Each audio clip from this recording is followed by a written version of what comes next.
take a few questions. Mr. Speaker, you talk about the unity of the conference, but there is some dissension over how to handle the debt ceiling. That's been a priority for President Trump to deal with right away. How quickly do you want to address the debt ceiling, and in what fashion do you see a remedy here to that issue that the President wants to see done as soon as possible? Well, the intention is to handle the debt limit in reconciliation in the process. And that way, as the Republican Party, the party in charge of both chambers, we then get to determine the details of that. If it runs through regular order and regular process and as a standalone or as part of the appropriations, for example, then you have to have both parties negotiating.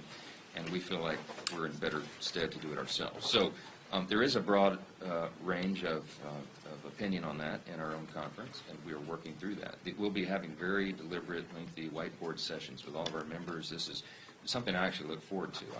I love this process of turning it out amongst our colleagues, because people come to the table with great skill sets, life experiences, deep principled positions, and it's a really healthy thing to have that debate inside the tent and come to the solutions and the consensus together.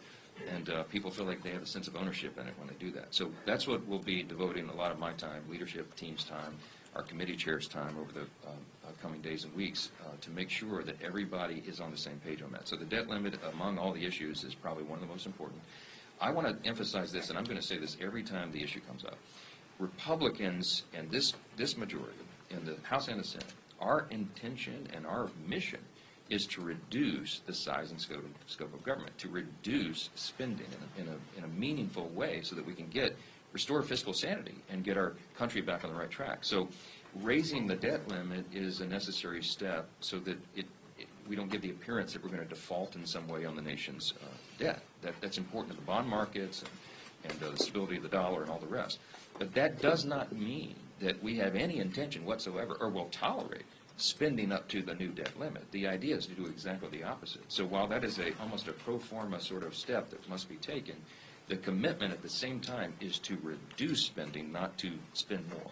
So that will be the thoughtful discussion we have behind the scenes. That number, the final formula for that, is yet to be determined, but it will be determined here in the coming